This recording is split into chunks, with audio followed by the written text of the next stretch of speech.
ರಾಜ್ಯ ಅಧ್ಯಕ್ಷರಾದ ಸನ್ಮಾನ್ಯ ವಿಜೇಂದ್ರ ಅವರು, ವಿರೋಧ ಪಕ್ಷ ನಾಯಕರಾದ ಸನ್ಮಾನ್ಯ ಆರ್ ಅಶೋಕ್ ಅವರು ಇವರ ನೇತೃತ್ವದಲ್ಲಿ ನಾವು ಅಂದರೆ 9ನೇ ತಾರೀಕು ಡಿಸೆಂಬರ್ 9ರಂದು ಇಲ್ಲಿ ಬೆಳಗಾವಲ್ಲಿ ಸುವರ್ಣಸೌಧದ ಮುಂಚೆ ಒಂದು ದೊಡ್ಡ ಪ್ರಮಾಣದಲ್ಲಿ ರೈತರು ಹೋರಾಟ ಮಾಡಬೇಕಂತೇಳಿ ಇವತ್ತೊಂದು ನಿರ್ಣಯ ತಗೊಂಡಿದ್ದೀವಿ.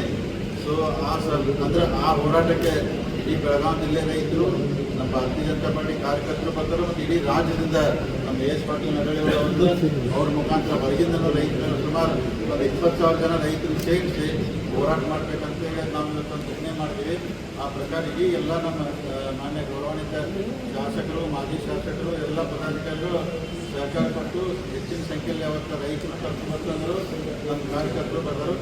ದೊಡ್ಡ ಪ್ರಮಾಣದಲ್ಲಿ ಹೋರಾಟ ಮಾಡಿ ಅಂದರೆ ನಾವೆಲ್ಲ ರೈತರಿಗೆ ಏನಂಗೆ ಹೋಗ್ತಾ ಇದ್ರೆ ಸರ್ಕಾರ ತಮ್ಮಂದ್ರೆ ಕುರ್ಚಿ ಉಳಿಸ್ಕೊಳ್ಳಲ್ಲಿ ತಮ್ಮ ಟೈಮ್ ತೆಗಿತಾ ಇದ್ದಾರೆ. ಅಂದರೆ ರೈತರ ಬಗ್ಗೆ ಇನ್ನೂ ಯಾವುದೇ ಅಂದರೆ ರೈತರ ಕಡೆ ಗಮನ ಕೊಡ್ತಾ ಇಲ್ಲ.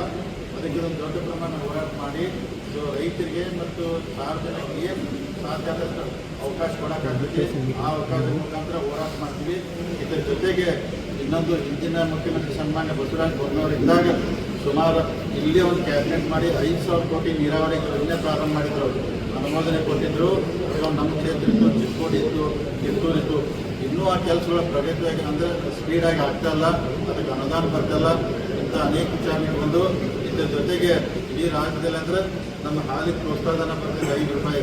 ಅದು ಸುಮಾರು ಒಂದು 600 ಕೋಟಿ ಇನ್ನೂ ರೈತರಿಗೆ ದುಡ್ಡು ಕೊಡಬೇಕಾಗಿದೆ.